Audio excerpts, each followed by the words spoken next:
Hello दोस्तों, मैं OP Verma एक कंप्लीट एजुकेशन में आपका बहुत बहुत स्वागत करता हूं। दोस्तों, इस वीडियो में हम लाए हैं हिंदी व्याकरण का संज्ञा से अव्यय तक का पहला टॉपिक लाए हैं, संज्ञा।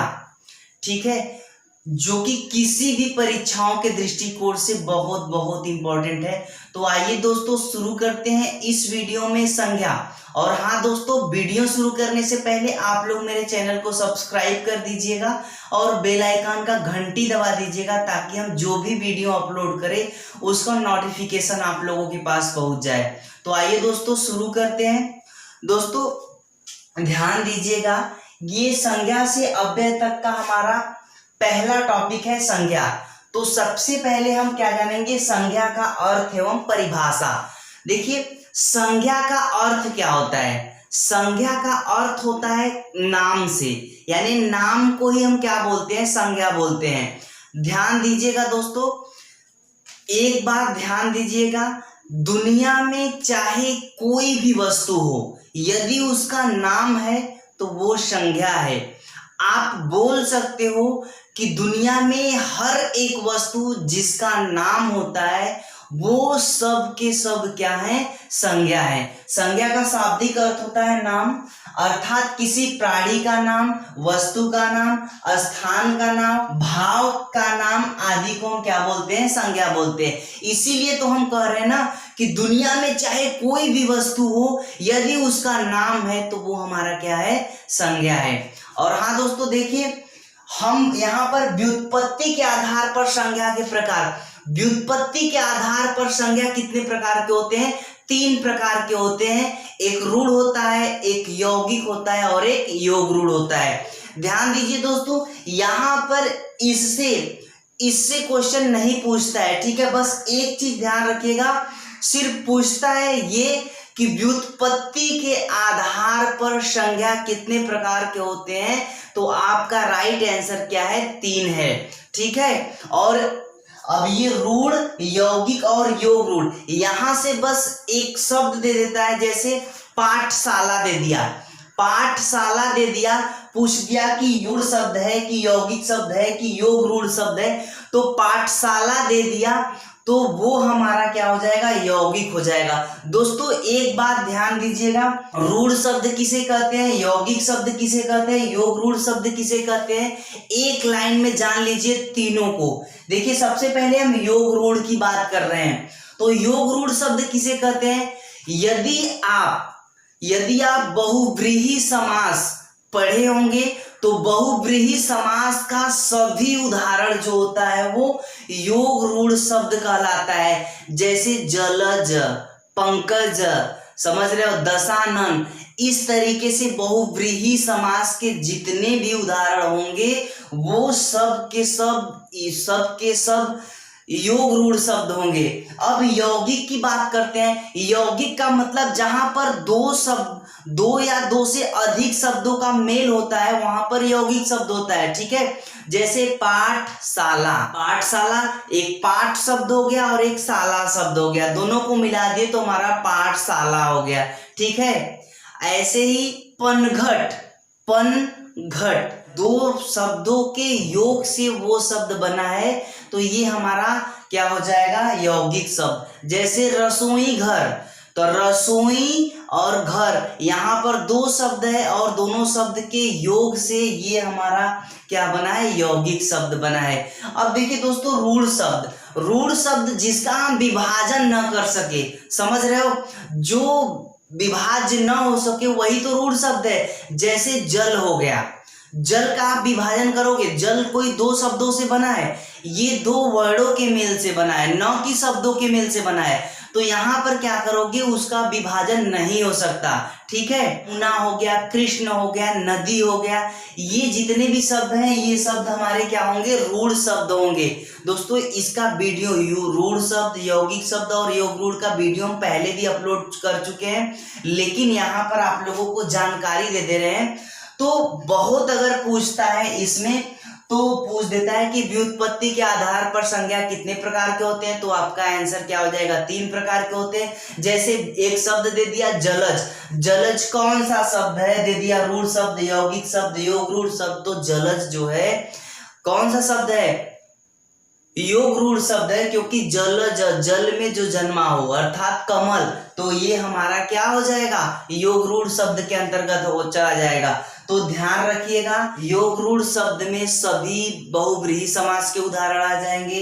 यौगिक शब्द में कोई 2 शब्दों का योग रहेगा, समझ रहे, 2 शब्द मिलकर इसमें बनेंगे। और रूढ़ शब्द में क्या होगा, जो शब्द भी होगा रूढ़ शब्द उसका आप विभाजन करेंगे तो 2 शब्द उसमें दिखाई नहीं देंगे।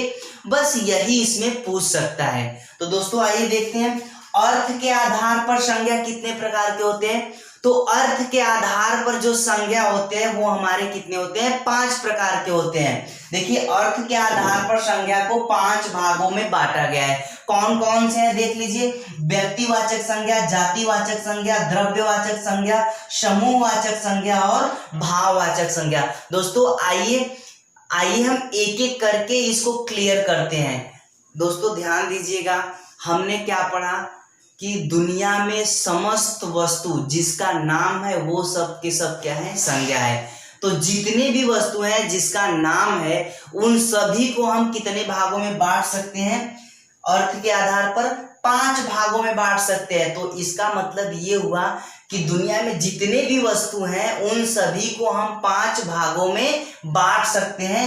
और वो भाग आप लोगों को क्लियर हो गया, व्यक्तिवाचक संज्ञा, जातिवाचक संज्ञा, द्रव्यवाचक संज्ञा, समूहवाचक संज्ञा और भाववाचक संज्ञा। दोस्तों एक एक करके हम क्लियर कराते हैं आप लोगों को और अच्छे से आप लोगों को समझ में भी आ जाएगा। आइए दोस्तों देखते हैं व्यक्तिवाचक संज्ञा। देखिए जिन संज्ञा शब्दों से एक ही वस्तु, व्यक्ति या स्थान आदि का बोध होता है उन्हें व्यक्तिवाचक संज्ञा कहते हैं। दोस्तों ध्यान दीजिएगा, सिर्फ एक ही व्यक्ति का नाम या एक वस्तु का नाम या एक स्थान का नाम इंडिकेट करेगा तो उस कंडीशन में वो हमारा क्या हो जाएगा, व्यक्तिवाचक संज्ञा हो जाएगा। जैसे देखिए व्यक्तियों का नाम, देखिए व्यक्तियों का नाम में जैसे किसी का भी नाम हो सकता है, राम, श्याम, मोहन, कृष्ण, हजरत मोहम्मद, ईसा मसीह इत्यादि, किसी का भी नाम होगा वो हमारा व्यक्तिवाचक संज्ञा के अंतर्गत चला जाएगा। देखिए फलों का नाम, फल जितने भी फल होते हैं, फल में क्या क्या देखिए आम, अमरूद, सेब, संतरा, केला, मतलब जितने भी प्रकार के फल पाए जाते हैं वो सब के सब व्यक्तिवाचक संज्ञा के अंतर्गत आएंगे। ठीक है, देखिए ग्रंथों का नाम, ग्रंथों में जैसे हो गया रामायण हो गया, रामचरितमानस हो गया, कामायनी, कुरान, साकेत, जितने भी पुस्तक के नाम होंगे, समझ रहे हो, जितने भी पुस्तक के नाम होंगे वो हमारे किसके अंतर्गत जाएंगे, व्यक्तिवाचक संज्ञा के अंतर्गत जाएंगे। देखिए समाचार पत्रों के नाम जैसे हिंदुस्तान हो गया, दैनिक जागरण हो गया, नवभारत टाइम्स हो गया, अमर उजाला हो गया इत्यादि, ये जो आप समाचार पत्रों के नाम यानी कि जितने भी समाचार पत्र हैं वो सब अपने अपने नाम से जाने जाते हैं, इसलिए ये हमारा क्या हो जाएगा, व्यक्तिवाचक संज्ञा के अंतर्गत चला जाएगा। देखिए नदियों के नाम, नदियों के नाम में जैसे गंगा, यमुना, कृष्णा, कावेरी, सिंधु, गोदावरी, नर्मदा, ताप्ती, जितनी भी नदियां हैं सब के सब क्या हो जाएंगे, व्यक्तिवाचक संज्ञा के अंतर्गत चला जाएगा। देखिए नगरों के नाम, नगरों के नाम जैसे वाराणसी, आगरा, जयपुर, पटना, इलाहाबाद, जौनपुर, गाजीपुर, बलिया, आजमगढ़, गोरखपुर, जितने भी सिटी आप लोगों को दिखाई दे रहे हैं वो सब व्यक्तिवाचक संज्ञा के अंतर्गत चले जाएंगे। अब यहाँ पर जो भी देश के नाम होंगे ध्यान से समझिएगा, जो देश के नाम होंगे जैसे अमेरिका हो गया, भारत हो गया, जापान हो गया, चाइना हो गया, इटली हो गया, फ्रांस हो गया, ये सब भी एक देश को इंडिकेट कर रहा है। समझ रहे हो, इंडिया है तो बस इंडिया एक ही देश है ना, इसलिए ये सभी के सभी व्यक्तिवाचक संज्ञा के अंतर्गत चले जाएंगे। और किसी यहाँ पर देखिए नगरों का नाम नहीं बल्कि किसी भी स्थान का नाम हो, समझ रहे हो, किसी भी स्थान का नाम हो वो सब के सब व्यक्तिवाचक संज्ञा के अंतर्गत चले जाएंगे।